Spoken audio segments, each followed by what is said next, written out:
பெரிய புராணத்தை படிக்கிறோமே, அது என்ன 63 நாயன்மார்கள் வரலாற்றை மட்டும் சொல்லுதா? பெரிய புராணம் கற்பதால், பெரிய புராணம் கேட்பதால், பெரிய புராணம் சிந்திப்பதால் என்ன சார் பயன்? பதிவு பண்ணுகின்றார்.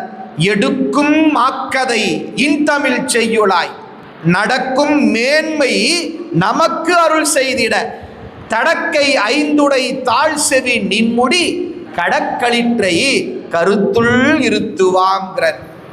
எடுக்கும் மாக்கதை, உயிர்களாகிய நம்மளை பிறவி பெரும் குழியிலிருந்து, பிறவி பெரும் கடலிலிருந்து நம்மை மேலே எடுக்கும் கதை என்ன பண்ணோம்? எடுக்கும் மாக்கதை இன்தமிழ் செய்யலாய், நடக்கும் மேன்மை நமக்கருள் செய்திட.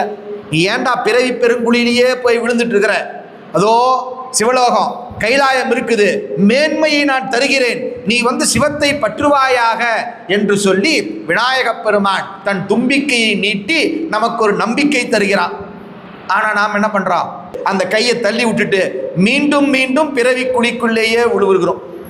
ஒழுங்கா பெரிய புராணத்தை காதலாகி கசிந்து கண்ணீர் மல்க சிந்திப்போமேயானால் நாமும் பிறவி பெருங்குழியிலே இருந்து மேம்பட்டு விடலாம். அங்கிருந்து விடுபட்டு இறைவனுடைய திருவடியை பற்றி விடலாம் என்ற உண்மையை சேக்கிழார் பெருமான் முன்னாடியே பதிவு செஞ்சு காட்டினார்.